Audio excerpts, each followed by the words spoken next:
کیا مفتی طارق مسعود صاحب ریگارڈ کرتے ہیں کہ آپ نے پہلا ان کو موقع دیا تفسیر قرآن ریکارڈ کرانے کا، کیونکہ مجھے نہیں لگتا کہ ایسا ہے؟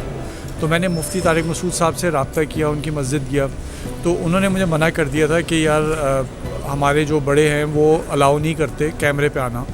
تو میں نے ان سے کچھ بات کی کہ بھئی یہ ایک ہتھیار ہے کیمرہ، اور آپ علماء کرام اگر نہیں آئیں گے تو دوسرے لوگ تو آ ہی رہے ہیں، ان کے نظریات تو جا رہے ہیں۔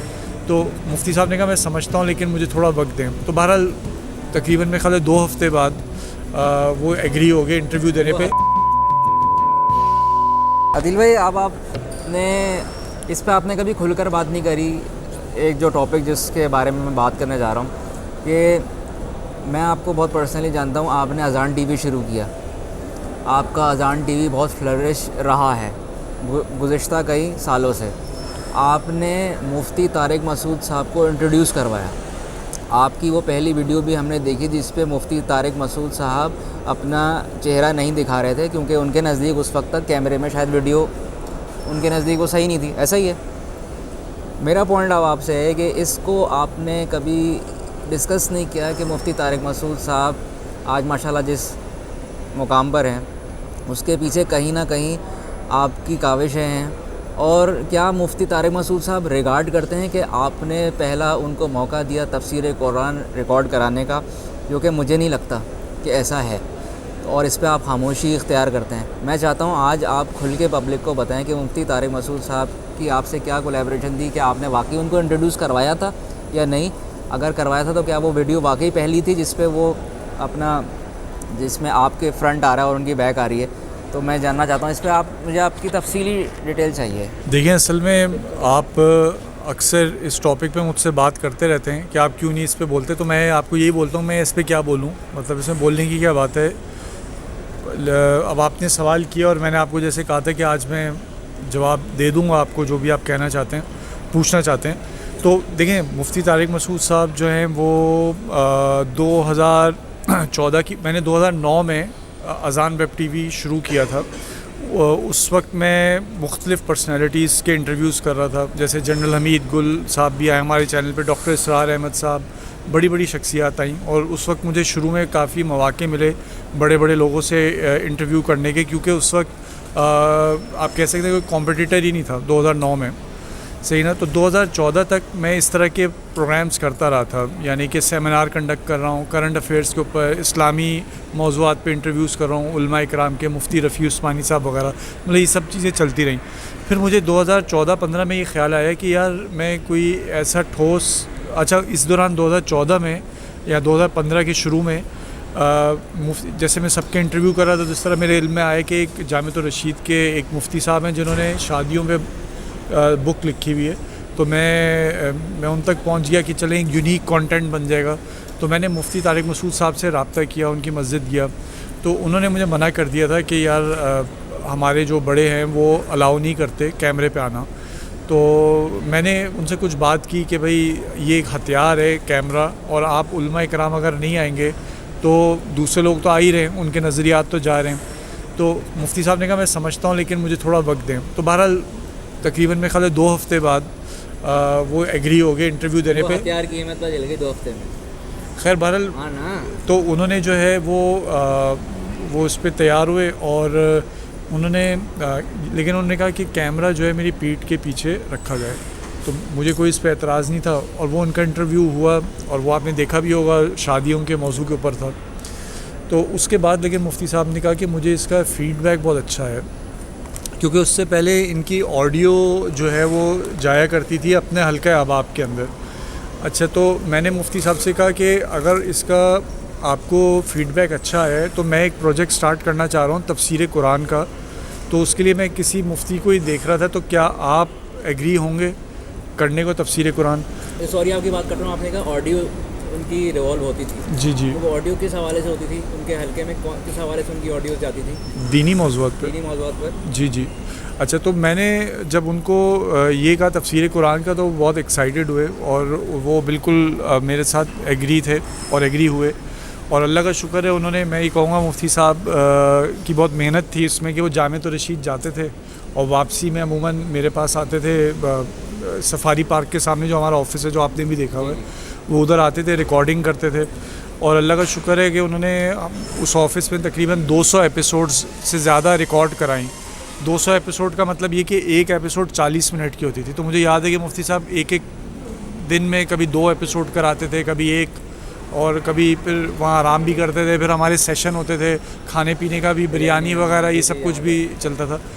پھر یہ چیز ہمارا 2015 سے لے کے 2019 تک تفسیر قرآن چلتا رہا, ریکارڈنگز ہوتی رہیں, کیونکہ ہم نے تقریباً 550 کے قریب ایپیسوڈز ریکارڈ کرنے تھے. جب بس یہ ابھی بیچ میں ہم نے کیمرہ کی بیٹری ختم ہو گئی تھی تو ہم نے یہ کافی منگوا لی, ہم کنٹینیو کر رہے ہیں. تو کہاں بات چل رہی تھی, کیا بات چل رہی تھی صاحب؟ جب تک وہ آپ کے پاس تفسیر ریکارڈ کرانے آئے, تو مفتی صاحب کے ساتھ ہمارے جو سیشن ہوتے تھے 2015 سے 2019 تک مفتی صاحب کے ساتھ سیشن ہوتے تھے, تفسیر قرآن وہ ریکارڈ کرتے تھے. بہت اچھا وہ وقت تھا.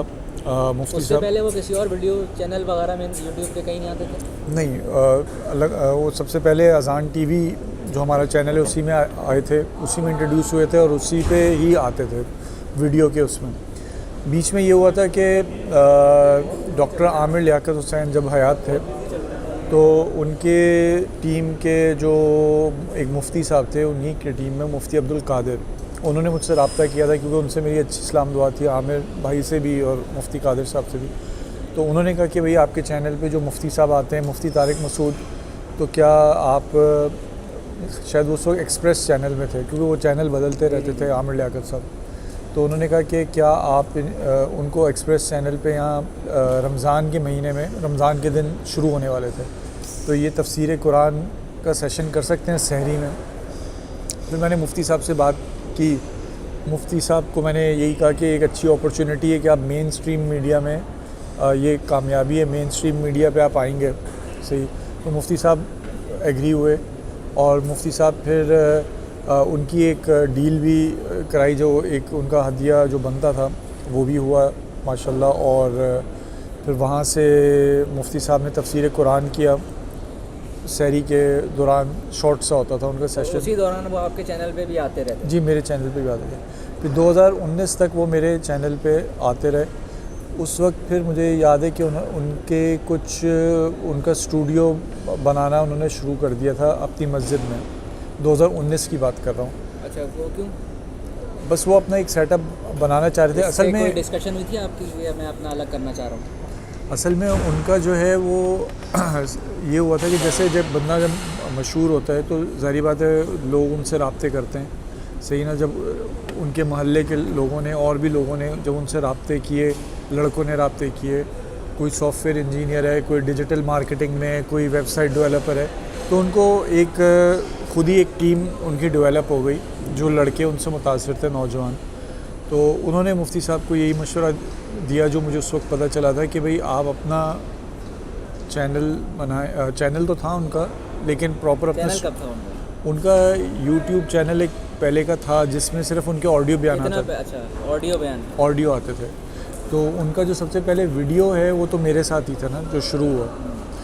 تو اب ان لوگوں نے کہا کہ اپنا آپ چینل بنائیں. تو مفتی صاحب پھر آہستہ آہستہ انہوں نے مجھے کچھ ایسی باتیں کرنا شروع کی کہ مجھے اندازہ ہو گیا کہ مفتی صاحب جو ہیں اپنا مطلب سیٹ اپ کرنا چاہ رہے ہیں. مثلا سب سے بڑی چیز تو یہ تھی, اینکر اس جیسے سوال کرتا ہوں دیکھیں جی نہیں, اصل میں سب سے بڑی بات تو یہ تھی کہ مفتی صاحب جو ہے جیسے پہلے ریگولرلی ریکارڈنگس کے لیے آتے تھے, پھر کیونکہ ان کے وہ جب مشہور بھی ہونے لگے تو ان کے اسفار شروع ہو گئے, کبھی ملیشیا, کبھی ادھر کبھی ادھر, لوگ ان کو دعوت دینے لگے. تو یعنی کہ ہمارا جو چینل تھا اذان ٹی وی, اس میں آتے ہوئے ہی ان کی اتنی مشہوری ہو چکی تھی کہ وہ اب غیر ملکی اسفار پہ جا رہے تھے. تو اس وجہ سے کیا ہوتا تھا کہ ہماری تفسیر قرآن جو ہے وہ کافی اس میں بریکس آ رہی تھیں, 15 دن 20 دن. تو مجھے یہ, میں فکر مند ہو گیا کہ بھئی میں نے تو یہ آفس اسی لیے کھولا تھا تفسیر قرآن کے لیے, تو اس طرح تو 20 سال میں بھی ختم نہیں ہوگا, صحیح.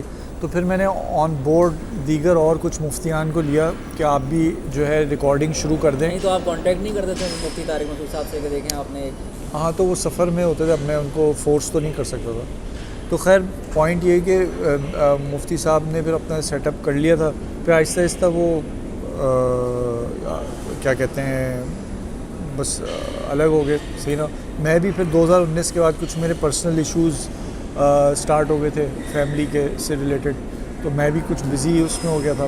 پھر بہرحال میں نے وہ تفسیر قرآن اپنے جو دیگر مفتیان تھے ان کے ساتھ کرتا رہا, اور پھر 2024 میں ابھی آ کے سب نے کمپلیٹ ہوا ہے. ابھی ریسنٹلی آپ کی طارق مسعود صاحب سے بات ہوتی ہے؟